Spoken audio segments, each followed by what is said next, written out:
ఊర పండుగలో భాగంగా బీజేపీ నాయకులు కూడా ఇందులో పాల్గొంటున్నారు. ఇక్కడ సార్ చెప్పండి సార్, ఊర పండుగ శుభాకాంక్షలు ముందుగా ఏ విధంగా జరుగుతుంది నిజామాబాద్ నగరంలో ఊర పండుగ? ఫస్ట్గా మీ K6కి ప్లస్ K6 యాజమాన్యానికి K6 ఏదైతే ప్రేక్షకులు ఉన్నారో వాళ్ళతో పాటు ఇందూరు నగర ప్రజలందరికీ కూడా ఊర పండగ శుభాకాంక్షలు. అదేవిధంగా ఏదైతే ఇది పరంపర ఆనవాయితీగా కొన్ని వందల సంవత్సరాల నుండి ఈ యొక్క పరంపర కొనసాగుతూ ఉన్నది. ఈ యొక్క ఊర పండగ ముఖ్య ఉద్దేశం ఏంటంటే ఈ యొక్క సీజనల్ ఈ వర్షాకాలంలో వచ్చే మొదటి పండగ సీజనల్ వ్యాధులు రాకుండా ఒక సైంటిఫిక్గా ఈ యొక్క పండగ జరుగుతుంది.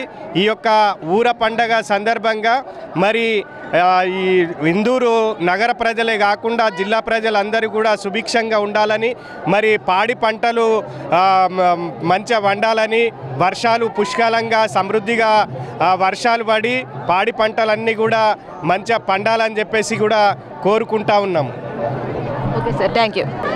అమ్మ చెప్పండి, ముందుగా ఊర పండుగ శుభాకాంక్షలు. ఈరోజు ఏం చేస్తారు? గ్రామ దేవతకు నైవేద్యం లాంటి పోతరాజుల బలి లాంటి ఏమైనా ఇస్తారా? ఈరోజు ఇందూరు ప్రజలందరికీ ఊర పండుగ శుభాకాంక్షలు తెలియజేస్తున్నా. ఈరోజు గ్రామ దేవతలకు నైవేద్యం పెట్టి వాళ్ళ ఆశీర్వాదం తీసుకుంటారు. ఈ నిజామాబాద్ గ్రామ ప్రజలందరూ ఆరోగ్యంగా ఉండాలని, సుఖశాంతులతో పాడి పంట గొడ్డు గోదాన్ని బాగుండాలని ఆ దేవుళ్ళను మొక్కుతారు అందరూ. అదేవిధంగా చాలా ఘనంగా జరుగుతుంది. ప్రతి ఇయర్ చేంజ్ అవుతుంది ఊర పండుగ. ఇలాగే ఇంకా మంచిగా జరగాల, ఇంకా ఘనంగా మనం జరుపుకోవాలి ఎవ్రీ ఇయర్ అని కూడా నేను మనస్ఫూర్తిగా కోరుకుంటున్నా. నమస్తే.